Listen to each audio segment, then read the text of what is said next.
Hey, it's Kat at Kattalestv. My voice is really low.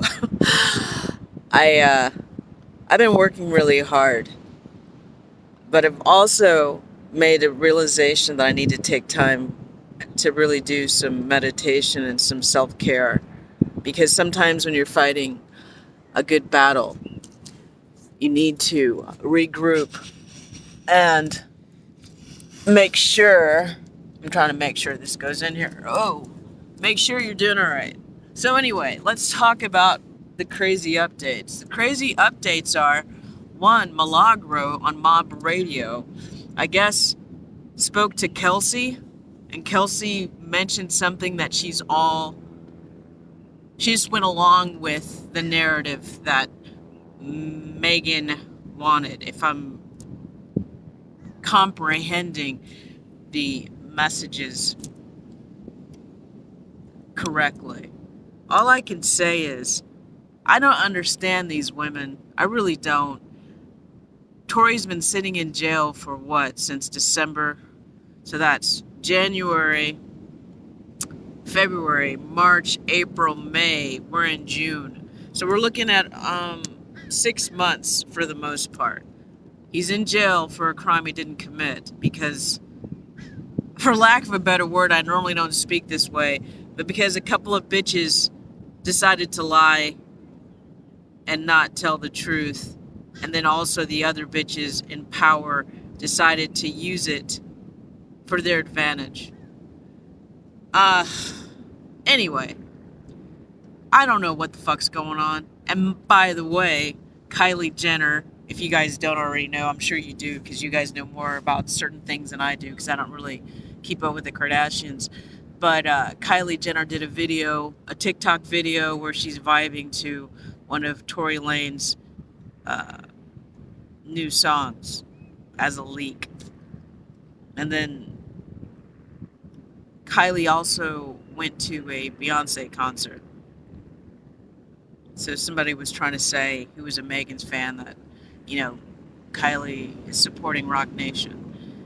I think all these people support themselves. They really don't give a fuck about other people, rotting in jail. A lot of things happen in jails, by the way. Besides the mental stress, some people,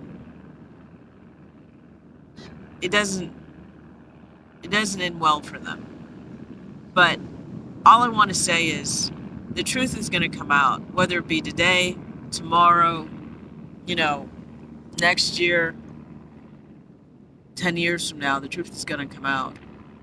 And it's not going to look good for who I think it's not going to look good for, because I think she's been lying. And, this thing is really tragically unfortunate and sad.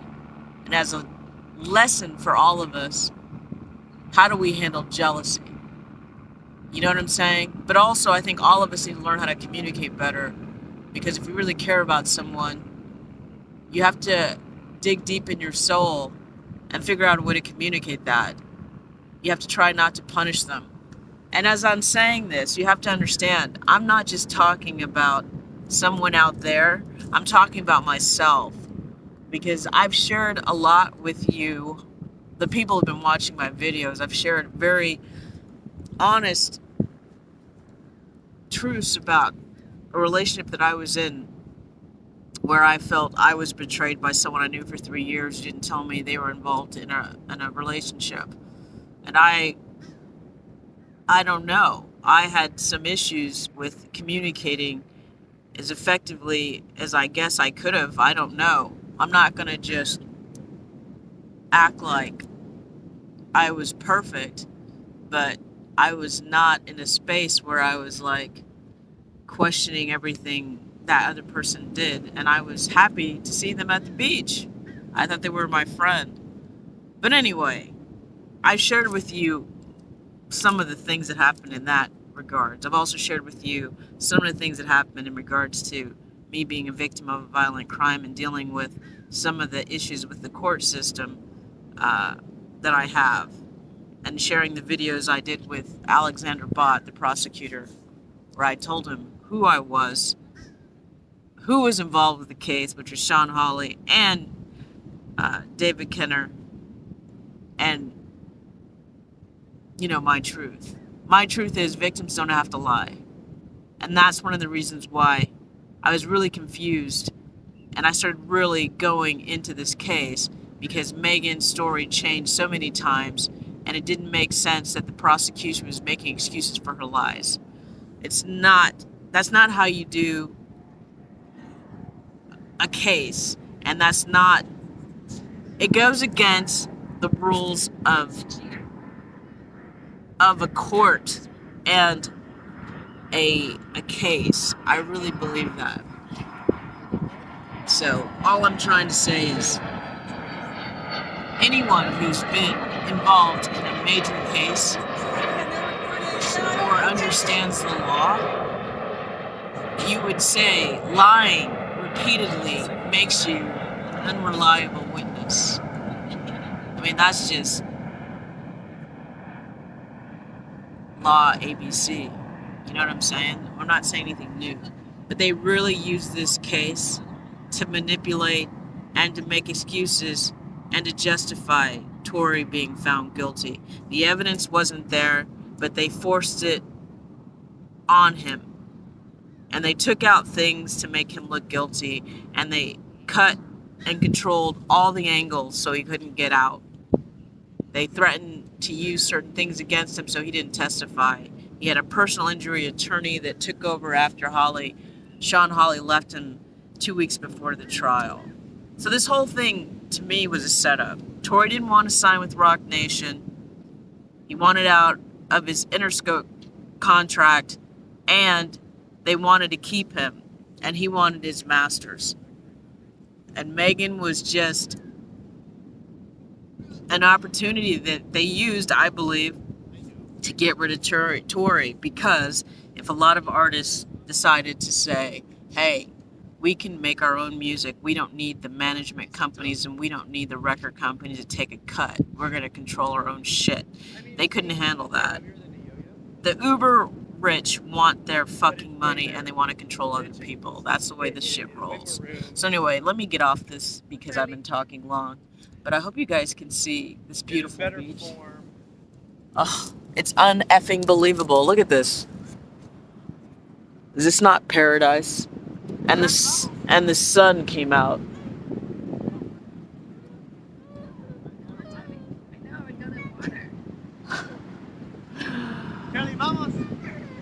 And this kid is so cute. I don't want to film him, but he wants his daddy to hold his hand. Well, I'll shoot the back anyway, because that's a beautiful thing.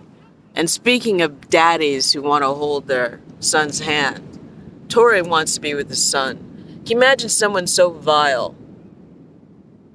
that they would lie and defame someone because they couldn't face the fact that they were jealous? And in my opinion, this is what this case is about. It's about Rock Nation, it's about Megan Thee Stallion, and it's about people who were inebriated and some people who seem to have a drinking problem and maybe a bump problem that took their own jealousy too far. And then the powers that be used it for their own advantage. That's what I think this case is about. So I want you all to visualize Tory's already free. He's home with his son. I want you to visualize that. I want you to focus on it. I don't want to be negative. I'm learning how to think differently. Because one of the things that's happening with this case, it's really been a lesson. It's been a spiritual battle for me. And it makes me look at myself and try to figure out how I can do things better. How I can master my mind and focus on the things that I want. And face my demons. Face my fears. Face being so sad where I didn't want to go to court and I just wanted to escape. You know what I'm saying? But I made myself, with the help of some friends and their encouragement like Crochet Cookie and Raven, to get up off of my self-pity. Because I think it triggered what happened in my case with the being robbed and my head smashed against the wall by Suge Knight's little elf, Cat Williams. It made me revisit my trauma that obviously is still in there somewhere. You know what I mean? And the exasperation of trying to get justice and getting no help from these fucking lawyers in LA. Because all they care about is making lots of money and, you know, covering their asses. And if you're attached to a case where there's a dangerous defendant or a powerful entity, they don't want to get involved because they want to make money. I understand that. And you know, and some of them are trying to protect their family. But if you're a victim looking for justice alone in LA, you are fucked. So, on that note, I would say to you people, this is another great example of this case, what I've learned. Everyone needs to do their research. Don't believe me. Look at the transcripts. Look at the changing testimony. And I want to ask you this. Was Megan shot in 1 foot or 2 feet? Because I don't fucking know. Do you know? But anyway, I hope you guys like my new bikini. I don't know if you can see it. I don't know how to shoot this shit with this thing. But, yeah, this guy said to me something really funny. One of the guys that I've worked out. Well, I don't really work out. We have conversations while they play bocce on the beach. But they're personal trainers and their bodies are amazing. But one of them said to me yesterday, "Oh my God, I've never seen you in a bikini." Like, and then he's like, "I don't mean it in a bad way." And I'm like, "Well, okay." He's like, "But I guess he was trying to say I look good." See, people should just say what they mean instead of like going around the way like I do. Anyway, beach, sun, enjoy. This is Kat at Kattalestv. Free Tory Lanez. He's an innocent man. He needs to go home with his son. Bye. Oh, and I've made some new drip on my Redbubble. I'm very proud because I took time off my other gigs and I started creating more. I missed creating and I was photographing yesterday because I have another camera, an old camera that I pulled out and I was taking photographs. It's got a very long lens, so I can't shoot close. It's kind of annoying, but I shouldn't complain. I took some interesting photographs yesterday, so I've been trying to go back to creating more and taking time for myself as opposed to just being a slave working for people who don't give a fuck about me. All right, talk to you later. Bye.